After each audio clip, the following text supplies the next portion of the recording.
producers.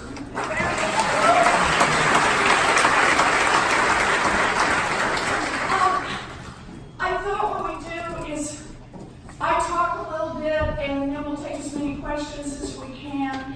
And truly, if anybody wants a picture, I will stay as long as you want little pictures. So, anybody wants to, that's the fun part. And I'm serious, David will have his own photo line. It is not a competition.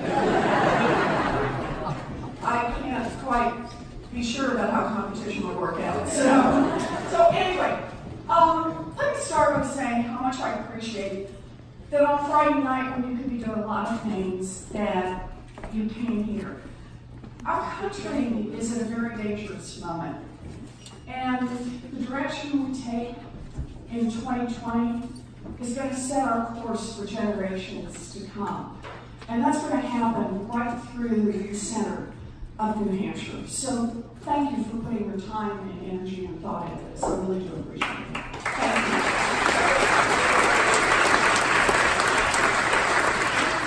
So I'll tell you a little about myself. I grew up out in Oklahoma. No kids. I usually wait just in case. I am the youngest. I have 3 much older brothers. I was what used to be referred to as the late in life baby. My mother always just called me the surprise. I was about 30 before it hit me what that meant. But I have 3 older brothers. They all went off and joined the military. My oldest brother, Don Reed, he was career military. He spent a little over 5 years off and on in combat in Vietnam. We were very lucky to get him back home. My brother John was stationed overseas for over a year. My brother David trained as a combat medic. Now, all 3 of my brothers are now retired. They're all back in Oklahoma. And I just want to warn you, if you ever go to Oklahoma and you're ever anywhere near my brother David, do not choke. David carries around a pocket knife because he is convinced that he could perform a tracheotomy on a choking person. I gotta tell you, Thanksgiving, anybody goes, we all just back out of the room. David's ready to go. When we were growing up, the boys and I, our dad sold a lot of different stuff. He sold carpeting, he sold fencing, he sold housewares at different times, he sold paint. And then when I was in middle school, my brothers were all gone. And my daddy had a really serious heart attack. And we thought he was going to die. Folks from the church brought covered dishes. But he pulled through.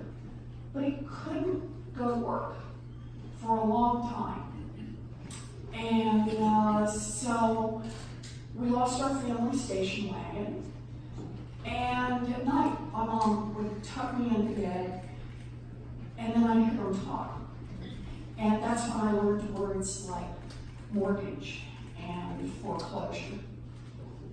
And one morning I got up and I go into my parents' bedroom, and there's my mother. She's got her slip on and her stocking feet, and out on the bed is the dress. Some of you may know the dress. It's the one that only comes out for weddings, funerals, and graduations. And my mother is crying. And she's pacing back and forth. And she's saying, we will not lose this house. We will not lose this house. We will not lose this house. She was 50 years old. She had never worked outside the home. And she was terrified. And finally, she wrestled that dress on, she put on her high heels, she blew her nose, and she walked to the Sears, where she got a minimum wage job that saved our house. And truly, it saved our family. And I tell that story because more than anything else, I think you have a right to know who I am. And that story is who I am. So there it is.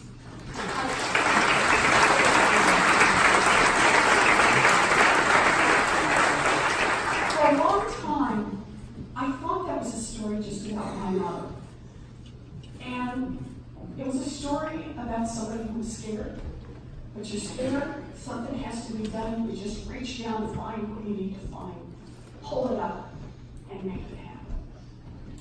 And then years later, I came to understand, no, it's a story about millions of families who, when it has to be done, it doesn't matter if you're scared. You reach down, you do what has to be done, you pull it out for those to take care of those you love. And then, years after that, I came to understand it's also a story about government. Because when my mama walked to the Sears, a minimum wage full-time job in America would support a family of 3. It would pay a mortgage, the utilities, and put food on the table. Today, a minimum wage job full-time in America will not keep a mama and a baby out of poverty. That is wrong, and that is why I am in this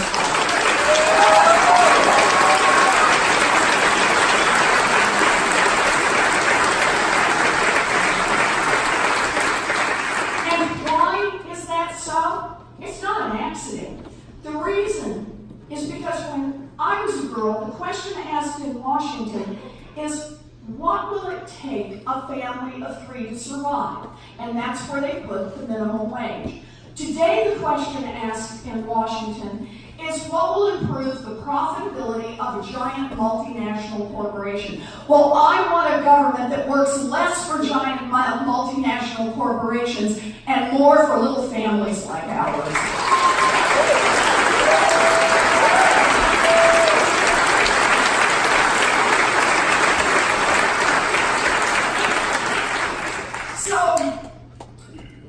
Life goes on. I had a dream as a kid. I've had this dream since I was in 2nd grade.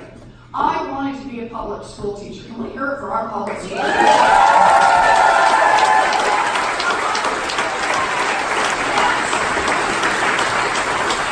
I just want y'all to know, I used to line my dolls up and teach them. I was tough but fair. I don't think you did your homework last night. It was, I had to stay after, but they were good dolls. By the time I graduated from college, there was no money even for an application to college, much less to send me to school. And I have a very twisty path. I got a scholarship, it looks like I'm all set up. Then I fell in love. Dropped out of school, got married. Thought I'd given the whole dream up, found a commuter college, went back to school, and I actually got to live my dream. I was a public school teacher working with special needs kids.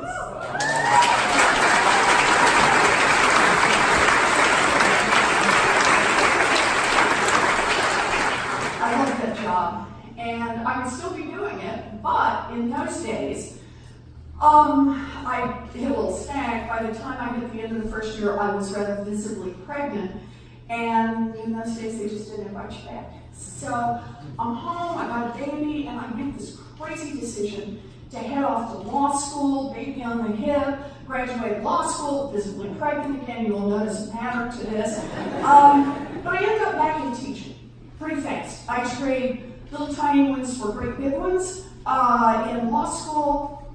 And I spent pretty much my whole career centered around one question. I taught the math and the finance courses, and econ courses, taught in the law schools, and my question has always been, what's happening to working families in America? Why is America's middle class being hollowed out? Why is it that people who work every bit as hard as my mother worked today find the path so much rockier and so much steeper? And for people of color, the path is even rockier and even steeper. And here's the answer.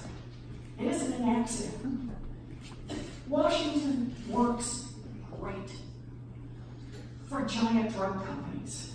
It just doesn't work for people who are trying to get a prescription filled. Think about that, right? Washington works great for giant oil companies that want to drill everywhere. It just doesn't work for people who see climate change bearing down upon us.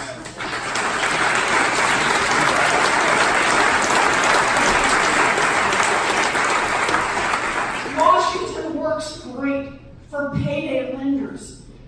just doesn't work for families trying to live paycheck to paycheck. And when we have a government that works for the rich and powerful and not for anyone else, we need to call that out for what it is. Corruption, pure and simple. That's what's going on.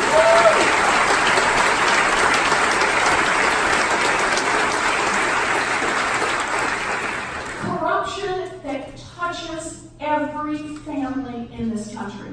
Think about the fact now that for decades wages have been flat, but the cost of housing, even adjusted for inflation, up 2/3. Your health insurance, more than double. Sending a kid to college, more than triple. And child care goes up 700%. Think about what that means. This means the squeeze on families is real. And let me add one more part to this. Race matters.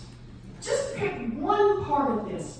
Generation after generation of systematic discrimination means that today, here in America, for every $100 that the median white family owns, the middle black family owns $5. Yeah, think about that. In America, we have a problem, and our problem is that we have a government that just keeps working better and better and better for those at the top, raking wealth off everyone else, and now is our time to fight back. That's what this is.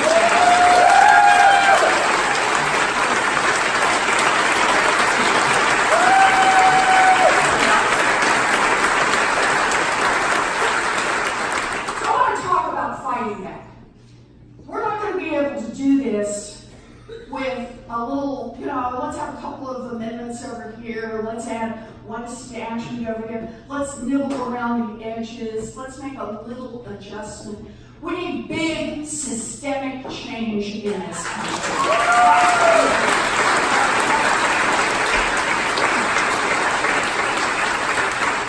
And I don't come to New Hampshire to talk about big systemic change unless I've got some ideas. So, let me hit you with three of them, actually. First one, we need to change the rules in Washington. And what I mean by that is we need to attack the corruption head on. That's the only way we're going to make change in this country. So how do you do it? Well, I've got the biggest anti-corruption proposal since Watergate. All I can say is, big problem takes big solution. So there's a lot of pieces to this, but I'll give you some of the flavors. First one, end lobbying as we know it.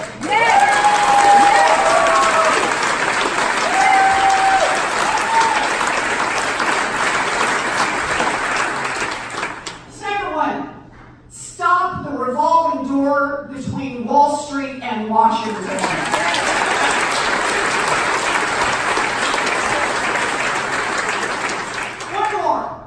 Make the Supreme Court follow basic rules of ethics. I'm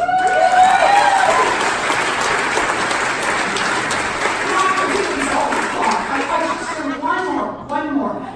Every single person who runs for federal office should have to put their tax returns on.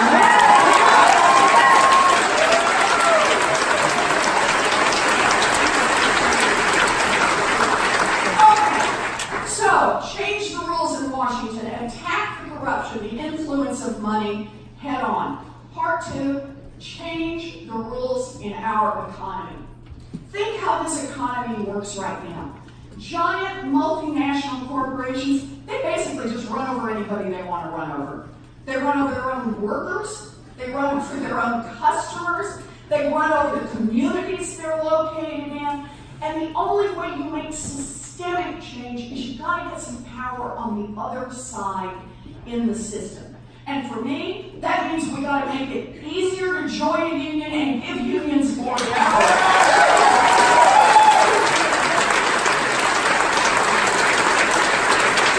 Unions built America's middle class. Unions will rebuild America's middle class.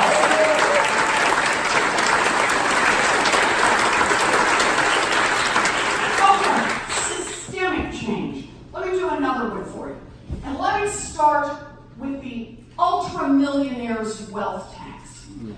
Okay, this is a tax that I proposed on the 75,000 richest families in America. It basically says if you have built a great fortune in this country, $50 million and above, you got to pay a 2% tax each year on the wealth above $50 million. I want you all to relax. You get to keep your first $50 million tax. I saw a couple of people's problems. Okay? 2% a year on the amount above that. Now, let me just start out by saying a couple of billionaires say, whoa, that's un-American. Excuse me, anybody here own a home? You've been paying a wealth tax every year. They just call it a property tax, right? What I want to do is for the folks with the really giant fortune, I just want to include the Rembrandt and the diamonds in the wealth tax. That's what it is. But here's the deal. 2% every year. Picture back at the beginning. What can we do with 2%? I'll just give you one idea. We could pay for universal child care for every one of our babies, 0 to 5, universal pre-K, universal pre-pre-K, high quality, pay our child care workers. We could do that for every child in America and still have $2 trillion left over.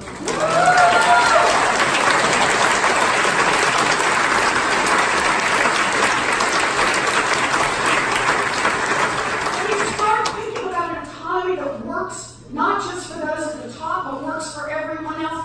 Think about what is possible. We could deal with the student loan debt burden out of that extra. We could do a serious down payment on a Green New Deal out of that money.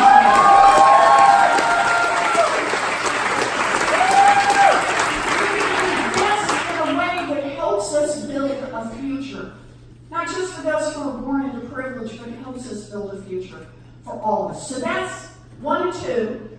First one, change the rules in Washington. Second one, change the rules in the economy.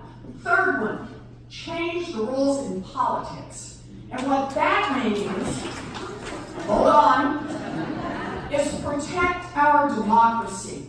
I have a constitutional amendment to protect the right to vote for every American citizen and make sure that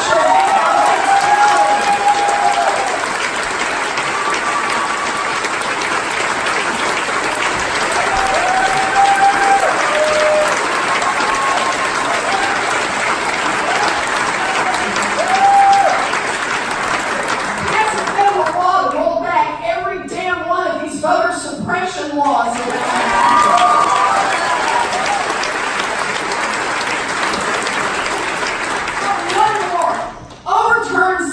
United. So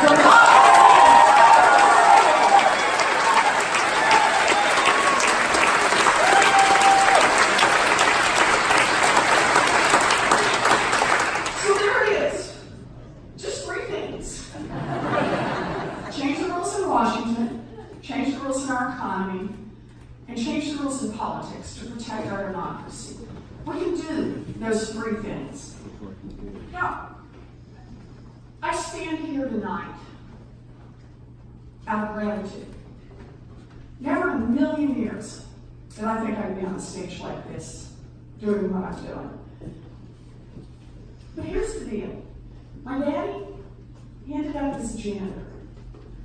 His little girl got a chance to be a public school teacher, to be a college professor, to be a United States senator, and to be a candidate for president of the United States.